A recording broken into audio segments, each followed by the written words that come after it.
بسم الله الرحمن الرحيم. الحمد لله رب العالمين، والصلاة والسلام على رسول الله وعلى آله وصحبه ومن والاه. أما بعد، نعلن لجميع المسلمين بثبوت شهر رمضان، حيث ثبت رؤيتها عالميا ومحليا. عالميا حيث أعلنت كل من دول الخليج ومصر واليمن وغيرهم من الدول بأن بكرة الجمعة بداية شهر رمضان، ومحليا كذلك حيث ثبتت رؤية شهر رمضان في كل من قرى وجير، وكذلك قرى تابعة لمدينة غاريزا. وبناء على هذا نقول هنيئا لجميع المسلمين بحلول شهر رمضان.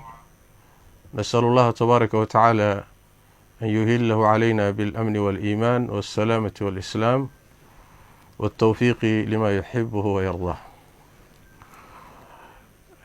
galabta oo habeen jumca soo galay ah, caawa oo habeen jumca soo galay ah, taariikhda milaadiguna ay tahay 23 bisha afraad 2020, waxaa sugnaatay aragtida bisha Ramadaan oo caalamkana meelo badan laga arkay. dowlado badan ay iclaamiyeen sida Sacuudiga, Kuwait, imaaraadka, yemen, baxrayn, masar, dowlado fara badan ay iclaamiyeen. dalkan haddaan joogno kenyana sidoo kale iyaduna aragtideeda way sugnaatay, waa laga arkay.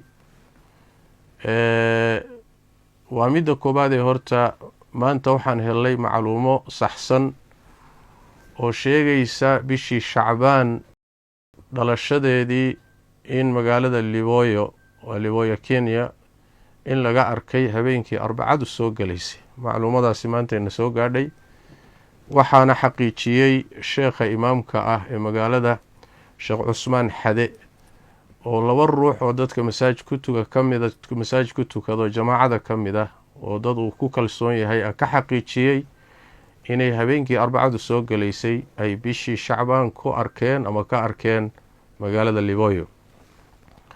taa markii la qabto maanta soddon buuxay ahayd. macluumada cusub markaynu qabanno waxaa labeeya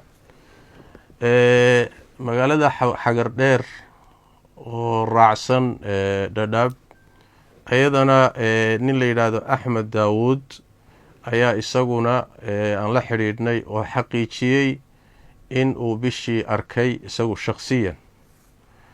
waxaa intaa dheer magaalada Wajeer tuulo ka mid ah oo iyadana la yidhaahdo Duqsi ama Duqso, muxuu ahay, oo basaad dhasheeg raacsan, ayaa iyadana waxaa arkay imaamkii masaajidka tuuladaas iyo dad aad u fara badan oo dadkii meesha ku tukaday oo ilaa 20 gaadhaya. imaamkii baan la hadalay, sidoo kale culimo kaloo meesha joogtay oo khuruuj ku joogto tabliiqa iyagana way noo soo sheegeen. meeshana bishii waa laga arko, dad aad u fara badan baa arkay dadkii tuulada ku tukaday masaajidka ah. marka sidaas ama soddon buuxa ha noqoto maanta ama aragti toosaba ha la arko galabta, sidaasay bishii uga sugan tahay aragtideedu dalka Kenya gudihiisa. caalamiyanna waa taa aan soo tilmaanay. sidaas daraaddeed inagoo arrimaha wax ku dhisayna, berri insha allahu tacaala oo jumco ah waa maalintii ugu horreysay bisha Ramadaan. waana soomaynaa insha allahu tacaala. caawa jumca bay inoo bilaabatay, berri oo jumcana insha allahu tacaala soonka inooga bilaaban doona. waxaan leeyahay, waxaan u tahniyadeynayaa dhammaan muslimiinta meel walbay joogaan. ilaahayga tabaaraka wa tacaala bishii barakaysnayd nabad inagu soo gaadhsiiyey.